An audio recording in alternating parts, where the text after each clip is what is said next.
സഹോദരരെ, വെളിപാടിന്റെ പുസ്തകത്തിലുള്ള വായന 12-ാം അധ്യായം 1 മുതൽ 6 വരെയുള്ള തിരുവചനങ്ങൾ. സ്വർഗത്തിൽ വലിയ ഒരടയാളം കാണപ്പെട്ടു. സൂര്യനെ ഉടയാടയാക്കിയ ഒരു സ്ത്രീ.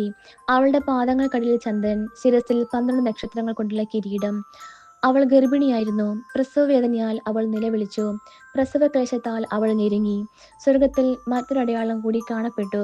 ഇതാ, അഗ്നിമയനായ ഒരു ഉഗ്രസർപ്പം. അതിന് 7 തലയും 10 കൊമ്പും, തലകളിൽ 7 കിരീടങ്ങൾ.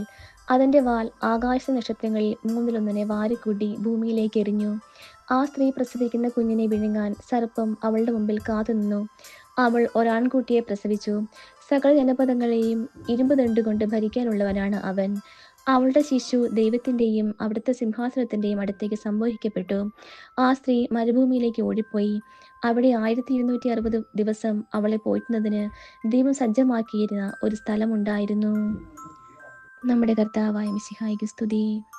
സഹോദരരെ, വിശുദ്ധ മത്തായി എഴുതിയ സുവിശേഷം 1-ാം അധ്യായം 1 മുതൽ 14 വരെയുള്ള തിരുവചനങ്ങൾ. അബ്രാഹത്തിന്റെ പുത്രനായ ദാവീദിന്റെ പുത്രൻ യേശുക്രിസ്തുവിന്റെ വംശാവലി ഗ്രന്ഥം. അബ്രാഹാം ഇസഹാക്കിന്റെ പിതാവായിരുന്നു. ഇസഹാക്ക് യാക്കോബിന്റെയും, യാക്കോബ് യൂദായുടെയും സഹോദരന്മാരുടെയും പിതാവായിരുന്നു.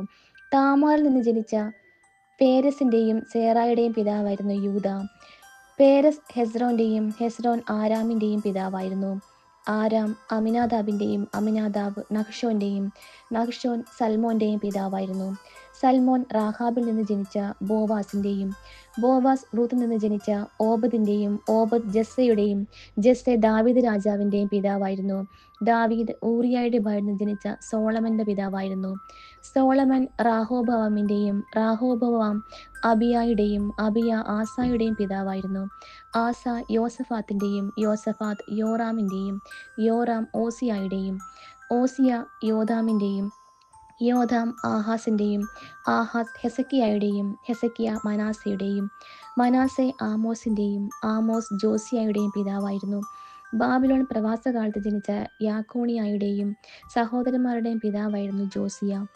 യാക്കോണിയ ബാബിലോൺ പ്രവാസത്തിന് ശേഷം ജനിച്ച സലാത്തിയേലിന്റെയും, സലാത്തിയേൽ സൊറോബാബേലിന്റെയും പിതാവായിരുന്നു.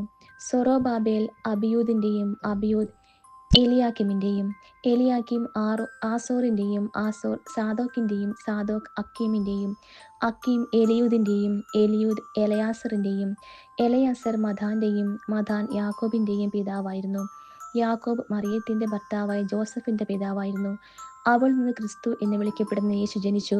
ഇങ്ങനെ അബ്രാഹാം മുതൽ ദാവീദ് വരെ 14, ദാവീദ് മുതൽ ബാബിലോൺ പ്രവാസം വരെ 14, ബാബിലോൺ പ്രവാസം മുതൽ ക്രിസ്തു വരെ 14 തലമുറകളാണ് ആകെയുള്ളത്. നമ്മുടെ കർത്താവായ മിശിഹായ്ക്ക് സ്തുതി.